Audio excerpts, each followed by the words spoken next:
ইউনাশি সমুদ্রের একজন জেলে। তার একমাত্র মেয়ে জিওনি। কিন্তু হঠাৎ করে একদিন সে খবর পায় তার মেয়ে জিওনিকে মেরে ফেলা হয়েছে, খুন করা হয়েছে। খুনের বিবরণটা শুনে হতবাক হয়ে যায় ইউনাশি। জিওনির মার্ডারটা কিভাবে হয়েছে সেটা শুনলে আপনার আত্মাও কেঁপে উঠবে। নিজের একমাত্র মেয়ের এমন নৃশংস আর ভয়ঙ্কর মৃত্যু হয়েছে এটা শোনার পরে ইউনাশি কোনোভাবেই নিজেকে আর ধরে রাখতে পারে না। সে প্রতিশোধের নেশায় ছুটে যায়। গল্পের শুরুতে মনে হবে এটা তো খুবই সাধারণ একটা ঘটনা, যেটা অনেকটাই ঘটে।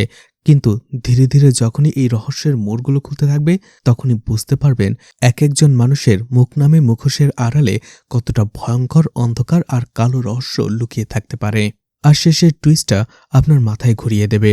তো আজকের মুভিটি অবশ্যই আপনাদের ভালো লাগবে, তাই পুরো ভিডিও দেখার অনুরোধ রইল। কারণ আজ এক্সপ্লেন করতে যাচ্ছি অসাধারণ সাসপেন্স, থ্রিলার আর টুইস্টে ভরা movie Across the Furious Sea, যেটা চাইনিজ ভাষায় মুক্তি পেয়েছে। তো চলুন শুরু করা যাক। মুভির শুরুতে চায়নার ইউলুসিতে একটা মাছ ধরার জাহাজ বেশি মাছ ধরার লোভে পড়ে একটা সময় সমুদ্রসীমা লঙ্ঘন করেই তারা ঢুকে যায়, যার ফলে সেখানে নৌবাহিনীর একটা বোট চলে আসে আর সেই জাহাজটিকে থামানোর চেষ্টা করে। কিন্তু সেই জাহাজের ক্যাপ্টেন কোনোভাবেই জাহাজটিকে থামাচ্ছিল না, যার ফলে একটা সময় নৌবাহিনী গুলি করতে বাধ্য হয় আর এতে তারা আহত হয়ে পড়ে। কিন্তু সেই বোটের ক্যাপ্টেন ইউনাশি কোনোভাবেই নৌবাহিনীর কাছে হার মানছিল না। সে তাদের সাথে ফাইট করে আর একটা সময় তাদেরকে পানিতে ফেলে দিয়ে সে তার জাহাজটিকে উদ্ধার করে এবং সেখান থেকে পালিয়ে আসে। ইউনাশি আসলে প্রচণ্ড সাহসী এবং জেদি একজন মানুষ, আর এই জন্য সে এমন ভয়ঙ্কর বিপদ থেকে তার বাকি জেলে এবং জাহাজদের রক্ষা করতে পেরেছে। ইউনাশির একমাত্র মেয়ে জিওনি, যে জাপানে থেকে পড়াশোনা করে। ইউনাশির মতে জাপানে থেকে সে পড়াশোনা করে শুধুমাত্র নিজের দেখভাল করতে পারলেই হলো, তার আর কিছুই চায় না। জিওনি খুবই চঞ্চল স্বভাবের একটি মেয়ে। সে ইউনিভার্সিটিতে হোটেল ম্যানেজমেন্ট নিয়ে পড়াশোনা করে। তার স্বভাবটা একটু উইয়ার্ড, কারণ মানুষ যেটা পছন্দ করে না সেটা করেই মানুষদের বিরক্ত করতে জিওনির অনেক বেশি ভালো লাগে, আর সে সারাদিন এটাই করে। জিওনি পড়াশোনার পাশাপাশি একটি হোটেলে পার্ট টাইম জব করে, আর জিওনি সবসময় নিজের মতো বাঁচতে পছন্দ করে। জিওনি মোমো নামের একটি অ্যাপে অনেক বেশি আসক্ত, কারণ জাপানের তার প্রত্যেকটা দিন, প্রত্যেকটা মুহূর্ত ছবি এবং অডিওর মাধ্যমে সেই মোমো অ্যাপে সে সেভ করে রাখে। এরপরে আবারও ইউনাশিকে দেখানো হয় যে আবারও একটি জাহাজ নিয়ে সমুদ্রে মাছ ধরতে যাচ্ছিল।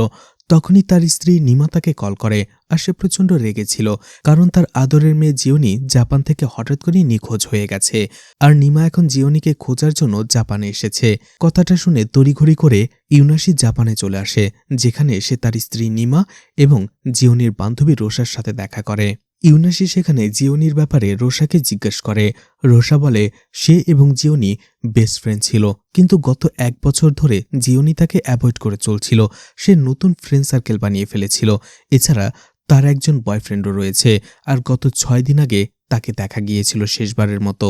এছাড়া রোসা আরও জানায় জিওনির নতুন যে ফ্রেন্ড সার্কেলটা ছিল তারা টোকিওতে কমিক ক্যারেক্টার প্লে করত, আর সে তার বয়ফ্রেন্ড মিয়ানোর প্রতি অনেক বেশি আসক্ত ছিল।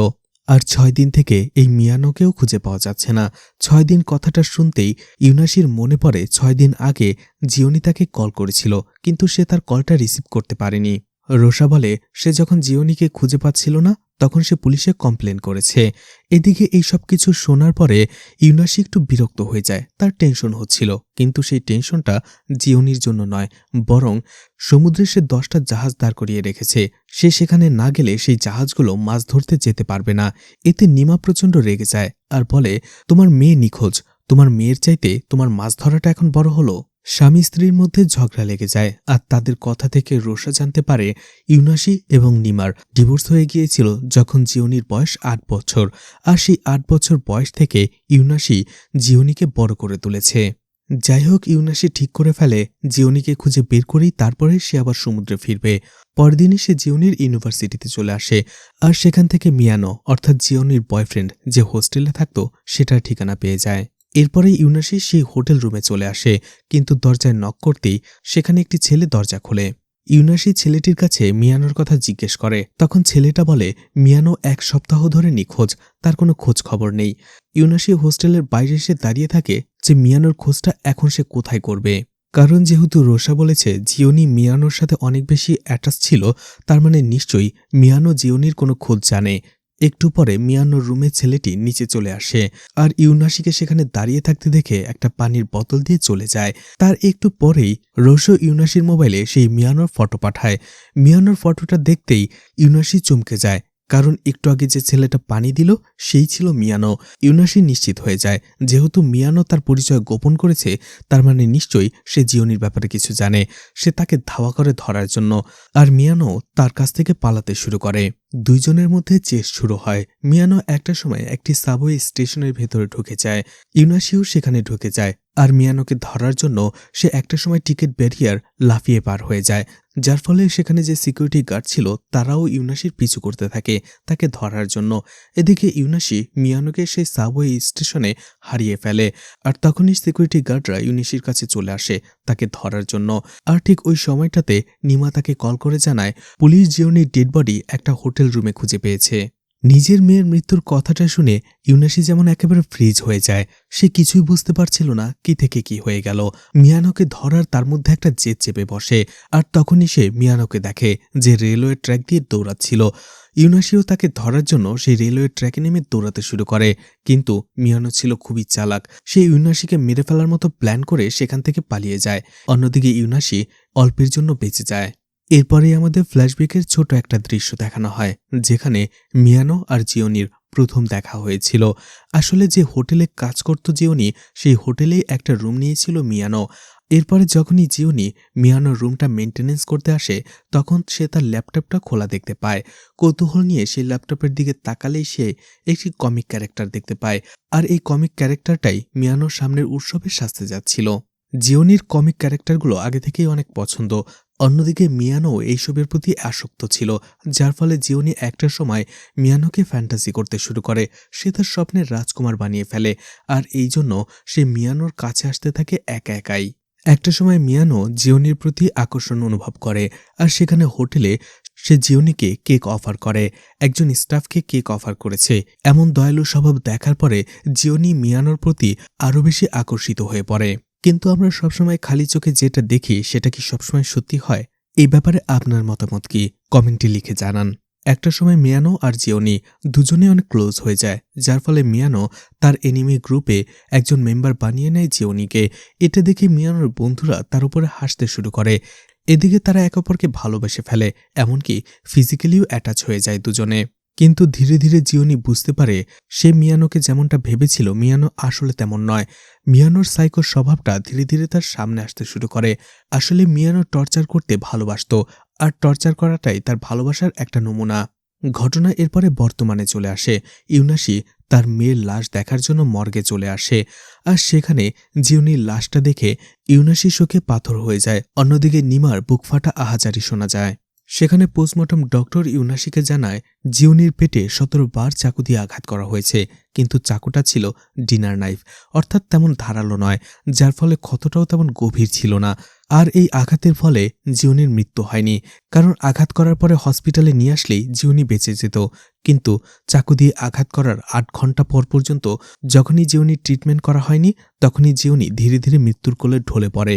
অন্যদিকে জিওনির ডেড বডিটা একটা হোটেল রুমের ওয়ারড্রবে বা আলমারির মতো কিছু একটার ভেতরে পাওয়া গেছে, আর সেই হোটেল রুমটা মিয়ানোর নামে বুক করা ছিল। জিওনিকে এরকমভাবে আঘাত করা হয়েছে 6টার দিকে। কিন্তু এরপরে ডিটেকটিভ ম্যাসন যেটা বলে সেটা শুনে ইউনাশির পায়ের নিচ থেকে মাটি সরে যায়। ম্যাসন বলে চাকু দিয়ে আঘাত করার আগে একাধিক ছেলেরা মিলে জিওনির উপরে টর্চার করেছে, অর্থাৎ তাকে রেপ করেছে, আর তারপরেই এরকম নৃশংসভাবে 17 বার চাকু দিয়ে আঘাত করে তাকে ওয়ারড্রবে বন্দি করে ফেলে রাখা হয়েছে যতক্ষণ না তার মৃত্যু হয়। নিজের মেয়ের এমন নৃশংস আর ভয়ঙ্কর মৃত্যুর কথা শুনে নিমা কোনোভাবেই সহ্য করতে পারে না। সে সাথে সাথে অসুস্থ হয়ে যায়, তাকে হসপিটালে নিয়ে যাওয়া হয়। অন্যদিকে ইউনাশি সে যেন শোকে পাথর হয়ে গিয়েছিল। হসপিটালে যাওয়ার সময় ইউনাশির ম্যাসনের কথা মনে পড়ে। সেই ডিটেকটিভ তাকে বলেছিল জিওনিকে আঘাত করা হয়েছে 6টা থেকে 6:30টার মধ্যে। ঠিক তখনই তার মনে পড়ে কয়েকদিন আগে জিওনি যখন তাকে কল করেছিল সেটাও ছিল 6টা থেকে 6:30। সে সাথে সাথে মোবাইল চেক করে আর দেখে তার ধারণা সত্যি, আর এতে তার ভেতরের আফসোসের পরিমাণটা আকাশ পরিমাণ হয়ে যায়। সে ভাবতে থাকে যদি সে জিওনির কলটা ধরত তাহলে হয়তো সে তার মেয়েটাকে বাঁচাতে পারত। ছেলেগুলো জিওনিকে আঘাত করার পরে ৮ ঘন্টা ওই অবস্থায় ফেলে রেখেছিল। জিওনি কতই না কষ্ট পেয়ে মারা গেছে। সবকিছু ভাবতে ভাবতেই ইউনাসি একটা সময় মানসিকভাবে ভেঙে পড়ে। সেও হোটেল রুমের ক্লোসেটে নিজেকে আটকে রেখে পাগলামি করতে শুরু করে। সেখানে হোটেলের লোকজন ম্যাসনকে ডাকে। ম্যাসন সেখানে এসে ইউনাসিকে শান্ত করে, কিন্তু ইউনাসি ম্যাসন এবং পুলিশকেই দোষ দেয়। বলে তারা এখনও অপরাধীকে ধরতে পারেনি আর এটা তাদের ব্যর্থতা। অন্যদিকে ম্যাসন জানায় তারা অনেক চেষ্টা করেছে, কিন্তু আজকে বিকালের ফ্লাইটে মিয়ানো চায়নাতে চলে গেছে। ইউনাসি আরও রেগে যায় আর এর দায়ভারও জাপান পুলিশের উপরে ছেড়ে দেয়। আর এরপরে ইউনাসি যখন নেশা কেটে যায় তখন ম্যাসন তাকে বলে তার এখন চায়নাতে ফিরে যাওয়া উচিত। ইউনাসি তখন জিওনির ব্যাপারে বলতে শুরু করে যে ছোটবেলা থেকেই সে অনেক ভালো একটি মেয়ে ছিল, সবসময় সব কথা মেনে চলত। যদি জিওনির ইউনাসিকে কিছু বলার হতো সে তার বেডের পাশে এসে দাঁড়িয়ে থাকত যতক্ষণ না ইউনাসির ঘুম ভাঙত, কিন্তু তারপরও জিওনি কখনোই ইউনাসির ঘুম ভাঙানোর সাহস করত না। ডিভোর্সের পরে ইউনাসি জিওনিকে তার মা নিমার কাছে পাঠিয়ে দেয়, কিন্তু সেই ৮ বছরের মেয়েটা একা বাস ট্রাভেল করে তার মায়ের কাছ থেকে আবারও ইউনাসির কাছে ফিরে এসেছিল। জিওনি অনেক টাফ একজন মেয়ে ছিল, আর আমার এরিয়াতে আমার প্রভাব এতটাই জিওনির দিকে কেউ চোখ তুলে তাকানোরও সাহস করবে না। আর আমার সেই মেয়ের কি কিনা এরকম বিভৎস মৃত্যু হলো, এটা আমি কোনোভাবেই মেনে নিতে পারছি না। আর আমি এটা কখনোই মেনে নিতে পারবো না আমার সেই মেয়ের খুনিরা মুক্ত আকাশের নিচে নিজেদের জীবন উপভোগ করবে। আমি শুধু আমার মেয়ে জিওনির জন্যই বেঁচেছিলাম, ওরা শুধু জিওনিকে মারেনি, আমার জীবনটাও ধ্বংস করে দিয়ে গেছে, আর আমি এর প্রতিশোধ নিয়েই ছাড়ব। ম্যাসন তাকে বোঝায় যে আইন নিজের হাতে না নেবার জন্য, কিন্তু ইউনাসি কোনো কথাই শুনছিল না। অবশেষে ইউনাসি ম্যাসনের কাছ থেকে চায়নাতে মিয়ানোর ঠিকানা নিয়ে নেয়। দেখা যায় সেদিন রাতের ফ্লাইটেই ইউনাসি চায়নাতে চলে আসে আর সোজা মিয়ানোর বাবার ঠিকানায় চলে আসে।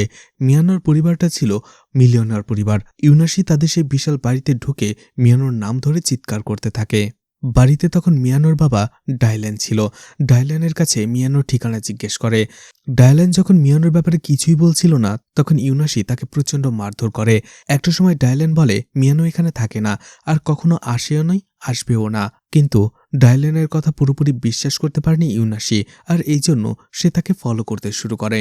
এর একদিন পরেই দেখা যায় ডায়ল্যান এয়ারপোর্টে চলে যায় আর সেখানে সে একজন মহিলাকে রিসিভ করে। তারা গাড়ি করে ফিরছিল। ইউনাসিও তাদের গাড়িটাকে ফলো করতে থাকে, কিন্তু সেই গাড়িটা মাঝ রাস্তায় থেমে যায় আর সেই মহিলাটা রাস্তায় নেমে ডায়ল্যানের সাথে তর্কাতর্কি করে। আর এরপরে সেই মহিলাটা ইউনাসির গাড়িতে উঠে যায়। মহিলার এমন ব্যবহার দেখে ইউনাসি অবাক হয়ে যায়। এরপরেই সেই মহিলা শিনা সরাসরি ইউনাসিকে বলে জিওনির মৃত্যুর ব্যাপারটা তার অনেক খারাপ লেগেছে, কিন্তু মিয়ানো কখনোই কাউকে খুন করতে পারে না। এছাড়া মিয়ানো জিওনিকে অনেক ভালোবাসত, তাই তোমার হয়তোবা কোনো ভুল ধারণা হচ্ছে যে মিয়ানো জিওনিকে মেরেছে। ইউনাসি কোনো কথাই বলছিল না, চুপচাপ শুধু শিনার কথাগুলো শুনছিল। একটা সময় শিনা ইনডিরেক্টলি তাকে হুমকি দিতে শুরু করে, তুমি মিয়ানোকে মেরে ফেলা তো দূরের কথা, তাকে খুঁজেই তো তুমি বের করতে পারবে না। তোমার মতো রকচাটা আর বদমেজাজি মানুষ কখনোই আমি মিয়ানোর কাছে পৌঁছাতেই দেব না। অবশেষে ইউনাসি বলে, ঠিক আছে, আমি আপনার চ্যালেঞ্জ গ্রহণ করলাম, আমি মিয়ানোকে খুঁজে বের করেই ছাড়ব।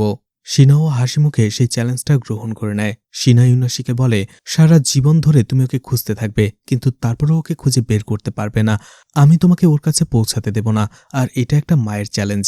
পরদিন থেকে শিনার উপরে ইউনাসি ২৪ ঘন্টা নজর রাখে, কিন্তু একটা শপিং মলে শিনা যাওয়ার পরে ইউনাসিকে তার পিছু ছাড়ানোর জন্য কয়েকটি এনিমি ড্রেস আপ পরা ছেলেকে ইউনাসির সামনে দিয়ে দেয়, যার ফলে ইউনাসি ডিস্ট্র্যাক্ট হয়ে যায়। আর এই ফাঁকে শিনা সেখান থেকে গাড়ি নিয়ে বের হয়ে পড়ে।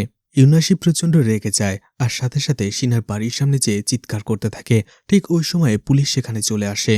পুলিশ স্টেশনে নিয়ে আসার পরে ইউনাসিকে যখন জিজ্ঞেস করা হয় যে শিনার বাড়ির সামনে যে চিৎকার চেঁচামেচি কেন করছিল আর পুলিশকে দেখে সে পালাতে চাইছিল কেন, তখন ইউনাসি পুলিশ অফিসার মাইকনকে বলে তার মেয়ে জিওনিকে শিনার ছেলে মিয়ানো খুন করেছে, কিন্তু পুলিশ তার এই কথা বিশ্বাস করে না একেবারেই। শিনার কমপ্লেনে ইউনাসিকে তারা অ্যারেস্ট করেছে আর এরপরে তারা তাকে সেলে বন্দি করে দেয়। এদিকে পরদিনই দেখা যায় শিনা শহর থেকে অনেক দূরে একটা জঙ্গলে চলে আসে আর সেখানেই একটা কটেজে সে মিয়ানোকে লুকিয়ে রেখেছে।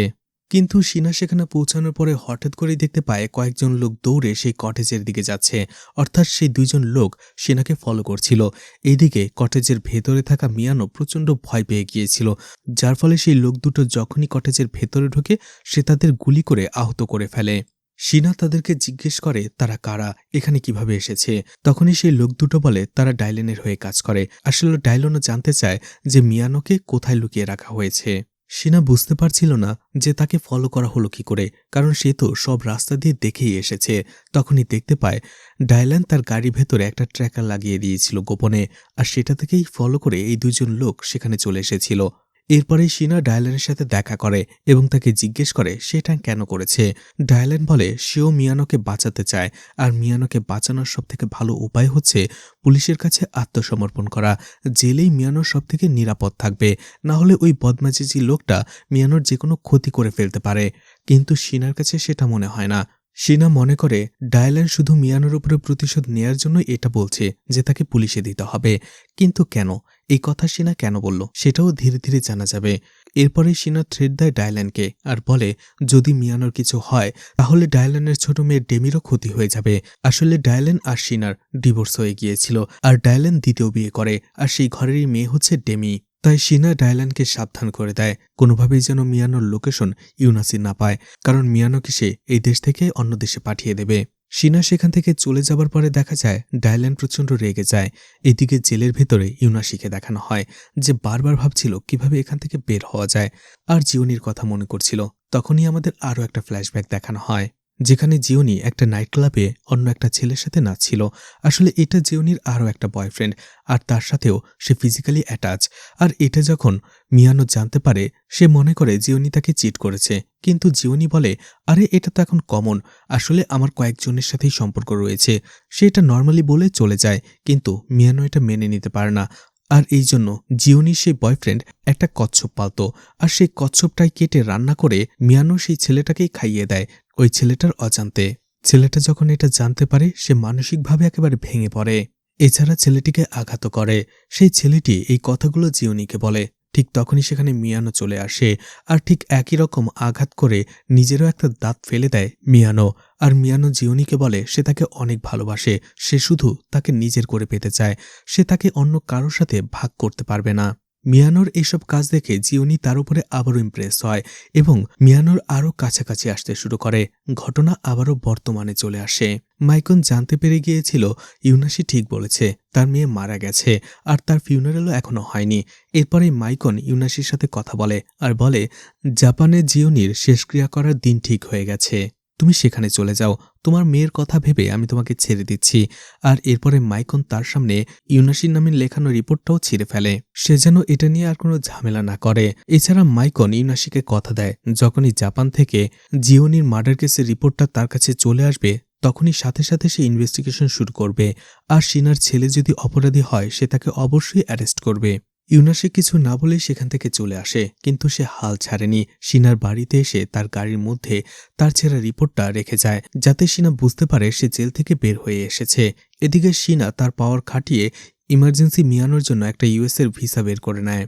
এদিকে ইউনাসি যখন বাড়ি ফিরে যাচ্ছিল ঠিক তখনই রাস্তায় সে কয়েকজন ছেলে মেয়েকে দেখে। আজকে এনিমি ডে ছিল, আর সেই ছেলেমেয়েগুলো এনিমির পোশাক পরে তাদের পছন্দের ক্যারেক্টারের মতো সেজে তারা সেখানে একটা র্যালি করছিল। ইউনাসি সেখানেই একটা ছেলেকে দেখতে পায়, একটা কস্টিউম পরা। ঠিক একই রকম কস্টিউম পরা অবস্থায় মিয়ানোকে সেই হোস্টেলে সে প্রথমবার দেখেছিল, তাই সে বুঝে যায় এটা মিয়ানো। গাড়ি থেকে নেমে সে মিয়ানোকে ধাওয়া করতে শুরু করে, কিন্তু মিয়ানোও তাকে দেখে পালাতে শুরু করে। এদিকে শিনা মিয়ানোকে আসলে একটা রুমের ভিতরে বন্দি করে রেখেছিল। তখনই সে বুঝতে পারে মিয়ানো সেখান থেকে পালিয়ে যেয়ে অ্যানিমি ডের অনুষ্ঠানে পার্টিসিপেট করতে গিয়েছিল, আর তখনই সে মিয়ানোকে হন্য হয়ে খুঁজতে শুরু করে। এদিকে মিয়ানো ইউনাসির থেকে পালাতে পালাতে একটা সময় অডিটোরিয়ামের ছাদে উঠে যায়। ইউনাসিও তার পেছনে পেছনে সেখানে চলে যায়। মিয়ানো বারবার ইউনাসিকে বলছিল আমি জিওনিকে মারিনি, আমিও ওকে ভালোবাসতাম। কিন্তু রেগে থাকা ইউনাসি কোনো কথাই শুনছিল না, সে মিয়ানোকে মারধর করছিল। মিয়ানো একটা সুযোগ পেয়ে ইউনাসিকে সেই ছাদ থেকে ফেলে দেওয়ার চেষ্টা করে। ইউনাসি রশি ধরে ঝুলে থাকে। তখন মিয়ানো তার কাছে এসে বলে সে নয়, বরং জিওনি তাকে ইউজ করছিল, ডোমিনেট করছিল। আর এরপরে মিয়ানো হাসতে হাসতে সেই রশিটা খুলে ফেলতে শুরু করে যেটা ধরে ইউনাসি এতক্ষণ ঝুলছিল। কিন্তু ইউনাসি এটা বুঝতে পেরে মিয়ানোকে সহ নিচে পড়ে যায়। দুজনেরই ভাগ্য ভালো ছিল, দুজনেই একটা বিশাল বেলুনের উপরে পড়ে। সেখান থেকে সুযোগ পেয়ে মিয়ানো পালিয়ে যায়। আর তখনই আমাদের আরও একটা ফ্ল্যাশব্যাক দেখানো হয়, যেখানে মিয়ানো আর জিওনি একে অপরের ভালোবাসায় ডুবেছিল। ঠিক তখনই আমরা জানতে পারি যে জিওনি আসলে নিজের সেলফ স্যাটিসফ্যাকশনের জন্য ছেলেদেরকে তার ইশারায় নাচায়, কোনো ভালোবাসার জন্য নয়। সে একটু ক্রেজি টাইপের ছিল। অন্যদিকে দেখা যায় মিয়ানো ঠিক একই স্বভাবের ছিল। দুজনেই যখন একই রকম পাগলামি করতে থাকে আর জিওনি যখন মিয়ানোর কাছ থেকে তেমন ইন্টারেস্ট পায় না, তখন সে রেগে গিয়ে সেখান থেকে চলে আসে। জিওনি আসলে যেখানে অ্যাটেনশন পায় না সেখানে সে থাকে না। ঘটনা আবারও বর্তমানে চলে আসে। ইউনাসি যখন বুঝতে পারে যে মিয়ানো সেখান থেকে পালিয়ে গেছে, সে আরও রেগে যায়। সরাসরি শিনার বাসায় চলে আসে আর বাসার ভেতরে ঢুকেই মিয়ানোকে খুঁজতে শুরু করে। অন্যদিকে খুব চালাক শিনা ইউনাসিকে বেসমেন্টের দিকে ইশারা করে। ইউনাসি ভাবে মিয়ানো হয়তোবা বেসমেন্টে লুকিয়ে আছে, তাই সেও বেসমেন্টে চলে যায়। বেসমেন্টে যাওয়ার সাথে সাথে শিনা দরজাটা লাগিয়ে দেয়। এদিকে শিনা অবস্থা খারাপ দেখে সাথে সাথে মিয়ানোকে বলে তার ব্যাগ প্যাক করে নিতে। এখনই সে তাকে ইউএসএ পাঠিয়ে দেবে আর তাকে এয়ারপোর্টের উদ্দেশ্যে রওনা হতে বলে। অন্যদিকে ইউনাসি সেই বেসমেন্টের দরজা খোলার চেষ্টা করে, কিন্তু সবকিছুই ব্যর্থ হয়। মিয়ানো দেখা যায় যাবার আগে সেই দরজার মধ্যে ইশারা দিয়ে ইউনাসিকে বুঝিয়ে দেয় যে সে প্লেন দিয়ে একেবারে তার ধরাছোঁয়ার বাইরে চলে যাচ্ছে। শিনা মিয়ানোকে তার ড্রাইভারের সাথে এয়ারপোর্টের গাড়িতে পাঠিয়ে দেয়। অন্যদিকে সেও নিজের ব্যাকপ্যাক করে এয়ারপোর্টের দিকে যেতে শুরু করে, কিন্তু তার আগেই ইউনাসি মাইক্রো ওভেনের মাধ্যমে বেসমেন্টে আগুন জ্বালিয়ে দেয়। শিনা বুঝতে পারে এখন দরজা না খুললে সে মার্ডার কেসে ফেঁসে যাবে, যার ফলে সে দরজা খুলতে বাধ্য হয়। কিন্তু তার আগেই শিনা পুলিশকে খবর দিয়ে দিয়েছিল, আর এই জন্য পুলিশ অফিসার মাইকন তার টিম নিয়ে সেখানে চলে আসে। ইউনাসি মাইকনকে বলে মিয়ানোকে শিনা এখানে লুকিয়ে রেখেছে, এখন দূরে কোথাও পাঠিয়ে দিচ্ছে। কিন্তু মাইকন তার কথা না শুনে বলে, তোমার মেয়ের ফিউনারালে না যেয়ে তুমি এখানে কি করছো? সেও রেগে যায় আর এইবার ইউনাসিকে জেলে আটকে রাখার সিদ্ধান্ত নেয়। সে তাকে জেলে পাঠিয়ে দেয়। তখনই মাইকনের ইউনাসির কথা মনে পড়ে আর এই জন্য সে বাড়িটা সার্চ করে। আর তখনই সে প্রমাণ পায় যে সেই রুমে মিয়ানো ছিল এতদিন। শিনা সেখান থেকে তাড়াতাড়ি মাইকনকে বিদায় করে সেও এয়ারপোর্টের উদ্দেশ্যে রওনা হয়। তখনই দেখা যায় আকাশ কালো মেঘে ছেয়ে যায়। ওয়েদার নিউজে বলা হয় যে আজকে ভারী বর্ষণ সহ বড় ঝড় হওয়ার আশঙ্কা রয়েছে। এদিকে ইউনাসিকে যখন পুলিশ গাড়িতে করে নিয়ে যাচ্ছিল, সে দেখতে পায় তার পাশেই গাড়ি দিয়ে চলে যাচ্ছিল শিনা। সে সাথে সাথে পুলিশকে বলে আর মাইকনকে কল করতে বলে। সেখানে একজন পুলিশ অফিসার মাইকনকে কল করে জানায় তাড়াহুড়ো করে শিনা এয়ারপোর্টের দিকে পালিয়ে যাচ্ছে, আর হয়তোবা সে তার ছেলেকেও এই দেশ থেকে পালিয়ে নিয়ে যাচ্ছে। এই কথা শোনার পরে মাইকনের সন্দেহ হয়। তখন মাইকন সেই পুলিশ অফিসারকে বলে শিনার গাড়িকে ফলো করার জন্য। এদিকে শিনাও বুঝতে পেরে যায় একটা সময় যে পুলিশ তাকে ফলো করছে। সেও তার গাড়িটাকে জোরে চালাতে শুরু করে, পুলিশও তাকে ফলো করতে শুরু করে। অন্যদিকে দেখা যায় ঝড় এতটাই তীব্র হয়ে গিয়েছিল যে সেখানে সমুদ্র থেকে বিভিন্ন মাছ এসে রাস্তায় পড়ছিল। দেখে মনে হচ্ছিল যে মাছের বৃষ্টি হচ্ছে। এই দৃশ্য দেখার পরে মিয়ানো পাগল হয়ে যায়। সে গাড়ি থেকে বের হয়ে সেই দৃশ্য উপভোগ করতে চায়, কিন্তু সেই ড্রাইভার মিয়ানোকে জোর করে গাড়িতে ভরে আবারও যেতে শুরু করে। কিন্তু একটা সময় দেখা যায় হাইওয়ের একটা জায়গায় এসে কাকতালীয়ভাবে তিনটা গাড়ি একই সাথে অ্যাক্সিডেন্ট করে, অর্থাৎ মিয়ানোর গাড়ি, শিনার গাড়ি এবং পুলিশের গাড়ি। পুলিশের গাড়ি আর শিনার গাড়ি উল্টে যায়। সেই গাড়ি থেকে ইউনাসি কোনোভাবে বের হয়ে আসে এবং শিনাকে গাড়ি থেকে বের করার চেষ্টা করে। তখনই অন্য একটা গাড়ির দিকে নজর পড়ে ইউনাসির। তখন সে সেখানে চলে যায় আর দেখতে পায় ভাগ্য তার সহায় ছিল, কারণ সেই গাড়িতে ছিল মিয়ানো। এটা দেখে সে হাসতে থাকে পাগলের মতো, কারণ যে মিয়ানোকে সে এতদিন হন্যে হয়ে খুঁজেছে সেই মিয়ানোই আজকে তার সামনে আহত অবস্থায় পড়ে রয়েছে, আর এই জন্য তার খুশির সীমা নেই। অন্যদিকে এই দৃশ্য দেখে শিনা শুধু কাঁদতে থাকে, চিৎকার করতে থাকে মিয়ানোকে ছেড়ে দেওয়ার জন্য।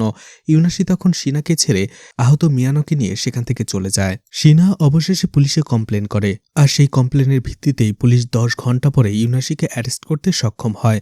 কিন্তু পুলিশের কাছে কোনো প্রমাণ ছিল না যে ইউনাসি মিয়ানোকে সেখান থেকে কিডন্যাপ করে নিয়ে গেছে। হাইওয়ে রোডের পাশে যে সিসিটিভি ক্যামেরা ছিল সেটাও ঝড়ের কারণে তখন নষ্ট হয়ে গিয়েছিল। ইউনাসিকে জিজ্ঞাসাবাদ করলে সে কিছুই বলে না, একটা কথাও না, চুপ থাকে।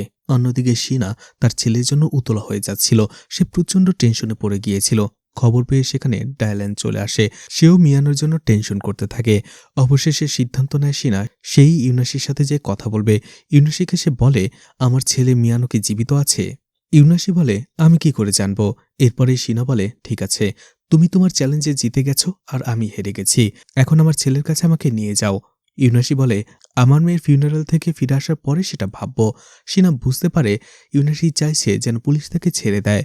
সিনাও তার রিপোর্ট ব্যাক করে নেয় পুলিশের কাছ থেকে, যার ফলে মাইকন বাধ্য হয়ে ইউনাশিকে ছেড়ে দেয়। কারণ সিনার মনে তখনও আশা ছিল হয়তো মিয়ানো এখনও জীবিত আছে।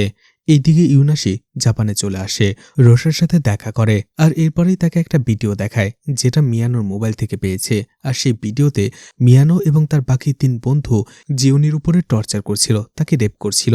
ইউনাশি চায় সেই 3 জনকেও সে খুঁজে বের করবে।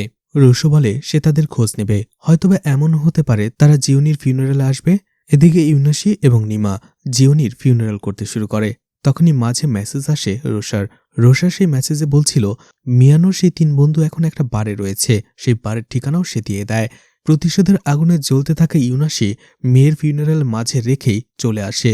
নিমা এটা একেবারেই মেনে নিতে পারছিল না, সে তাকে বাধা দেয় কিন্তু কোনো কাজ হয় না। ইউনাশি সেই বারে চলে আসে। অন্যদিকে মিয়ানো সেই 3 বন্ধু ইউনাশিকে দেখে চিনতে পেরে যায়। তারা ভয় পায় আর বলে জিওনিকে তারা রেপ করেনি, আসলে জিওনি এসেছিল তাদের কাছে। মিয়ানো এবং তার বন্ধুদের মাঝে ঝগড়া লেগে গিয়েছিল, এজন্য মিয়ানো তাদের গ্রুপ থেকে বের হয়ে গিয়েছিল। জিওনি সেখানে এসেছিল তাদের বলতে যে মিয়ানোকে যেন আবারও সেই গ্রুপে সে অ্যাড করে নেয়, আর সেটার বোনাস হিসেবে জিওনি তাদের একসাথে 4 জনের সাথেই শারীরিক সম্পর্ক করবে একই সময়ে। আর এটা জিওনির নিজের ডিসিশন ছিল। ও বিষয়টা এনজয় করছিল, ওর মাথায় পাগলামির ভূত চড়ে বসেছিল। ও আমাদেরকে দিয়ে নিজেকে টর্চার করাচ্ছিল, আর সেটাও এনজয় করছিল। আর একটা সময় যখন ও স্যাটিসফাইড হয়ে যায় তখন আমরা সেখান থেকে চলে আসি। এরপরে ওর সাথে কি হয়েছে আমরা জানি না। ইউনাশি বুঝতে পারছিল যে ওরা মিথ্যে বলছে, আর এই জন্য সে প্রচণ্ড রেগে গিয়ে তাদের 3 জনকেই সেখানেই মেরে ফেলে। এরপরে রক্তাক্ত ইউনাশি যখন তার হোটেলে ফেরে সে দেখে নিমা তাকে ছেড়েই চলে গেছে, আর একটা চিরকুট রেখে গেছে যেখানে সে বলেছে জিওনির কবরটা কোথায় আমি তোমাকে সেটা কখনো বলবো না। ইউনাশির প্রতিশোধ পূরণ হয়েছে। অবশেষে সে চায়নাতে ফিরে আসে, আর সিনাকে দেওয়া কথা রাখতেই ইউনাশি সিনাকে সমুদ্রের পাড়ে একটা একা বাড়িতে নিয়ে আসে, যেখানে পাগলের মতো সিনা তার ছেলেকে খুঁজতে শুরু করে কিন্তু কোথাও ছিল না। আর এরপরে ইউনাশি মিয়ানোর মোবাইল থেকে নেওয়া সেই ভিডিওটা সিনাকে দেখায় যেখানে 4 বন্ধুরা মিলে জিওনিকে রেপ করছিল। ইউনাশি বলে আমার মেয়ের মৃত্যুর জন্য তোমার ছেলে দায়ী। জিওনি সেখানে গিয়েছিল তাদের 4 বন্ধুর প্যাচআপ করাতে, কিন্তু সেই 4 বন্ধু সেটার সুযোগ নিয়েছে, তাকে রেপ করেছে, টর্চার করেছে, আর মিয়ানো তার শাস্তি পেয়ে গেছে। আর এরপরেই ইউনাশি তাকে একটা ব্যাগ দেয় যেখানে সিনা দেখতে পারে ব্যাগের ভেতরে মিয়ানোর কাপড় ছিল যেখানে রক্তের ছাপও ছিল। সিনা বলে আমার ছেলে কোথায়? ইউনাশি সমুদ্রের মাঝে একদিকে আঙুল দিয়ে দেখিয়ে দেয় ওইদিকেই কোনো একটা জায়গায় হবে। সিনা বুঝতে পারে ইউনাশি মিয়ানোকে মেরে ফেলেছে। তো কি মনে হচ্ছে ইউনাশি তার প্রতিশোধ নিয়ে ফেলেছে? সব রহস্যের উন্মোচন এখানেই হয়ে গেছে? এখনও অনেক টুইস্ট বাকি, ধৈর্য ধরুন। সিনা প্রচণ্ড রেগে যায় তার ছেলের মৃত্যুর শোকে, আর ইউনাশিকে মারার জন্য সে তাকে তাড়া করতে শুরু করে। একটা সময় নিজেই গাড়ি নিয়ে সমুদ্রে পড়ে যায়, কিন্তু ইউনাশি তাকে বাঁচিয়ে নেয়। এরপরেই আমাদের আরও একটা ফ্ল্যাশব্যাক দেখানো হয় যেখানে জিওনির সাথে যখন মিয়ানোর ব্রেকআপ হয়ে যায় তখন নিকনের সাথে পরিচয় হয় জিওনির। আর এই নিকন জিওনিকে মনে মনে অনেক ভালোবাসত। আর একদিন নিকন জিওনিকে কানের দুল দিয়ে প্রপোজ করে। জিওনি অনেক খুশি হয়ে যায়, তার সাথেও শারীরিক সম্পর্ক করে বসে, কিন্তু কয়েকদিনের মধ্যেই নিকন তার প্রতি ইন্টারেস্ট হারিয়ে ফেলে। আর একদিন তো নিকন ঘুমের মাঝে জিওনিকে নিকি বলে ডেকে বসে। জিওনি এতে বুঝে যায় নিকনের আগে কোনো গার্লফ্রেন্ড ছিল যার নাম নিকি, আর এখনও সে তাকে ভুলতে পারেনি। আর এই জন্য সে পুরো বাড়ি সার্চ করে কয়েকটা ফটো পায় যেগুলো ছিল নিকির। আসলে নিকি মারা গেছে, কিন্তু নিকনের মন থেকে নিকিকে সে এখনও ভুলতে পারেনি। জিওনি বুঝে যায় যে নিকনের মনে সে কখনোই জায়গা করে নিতে পারবে না। রাগে দুঃখে তার সেই কানের দুলজোড়া রেখে সে সেখান থেকে বের হয়ে আসে আর মিওনির কাছে ফিরে আসে। আর এরপরেই তার বন্ধুরা একদিন জিওনিকে কল করে এনিমি কস্টিউমে ফটোশ্যুট করার জন্য। সিন আবারও বর্তমানে চলে আসে। এদিকে সিনা বুঝতে পেরে গিয়েছিল জিওনির মৃত্যুর জন্য মিয়ানোই দায়ী, আর তার ছেলেও এখন বেঁচে নেই। আর এই জন্য সে ইউনাশির বিরুদ্ধে আর কোনো চার্জ আনে না, এমনকি মিয়ানোকে যে মেরে ফেলা হয়েছে সেটাও বলে না। সে ইউএসএ ফিরে যায়, কিন্তু ডায়ালেন পিছু ছাড়ে না। সে জানত না, তাই সে ভাবে এখনও মিয়ানো বেঁচে আছে। তাকে খুঁজে বের করার উদ্দেশ্যেই সে ইউনাসির উপরে নজর রাখতে শুরু করে। এদিকে মিয়ানোর মিসিং হওয়ার কেসটা নিয়ে ইনভেস্টিগেশন করতে থাকে মাইকন, যেখানে সে জানতে পারে মিয়ানো একটা সাইকো ছিল, কারণ ডায়ালেনের সেকেন্ড ওয়াইফ মিয়ানোর এই সাইকো স্বভাবকে নিয়ে একটা পোস্ট করেছিল। সেই পোস্টে সে লিখেছিল মিয়ানো তার সৎ বোন ডেমিকে ছোটবেলা থেকেই টর্চার করত, আর সে ছোটবেলা থেকেই এমন সাইকো টাইপের ছিল। এরপরে মাইকন চলে আসে ইউনাশির সাথে দেখা করতে। মিয়ানোর সব সাইকো হিস্টোরি সে তাকে বলে। এরপরে ইউনাশি ডায়ালেনের সাথে দেখা করে আর বলে সে মিয়ানোর সাথে ডায়ালেনের দেখা করাবে। আর এরপরেই ডায়ালনকে একটা বোটে করে সমুদ্রের মাঝে নিয়ে যেতে শুরু করে।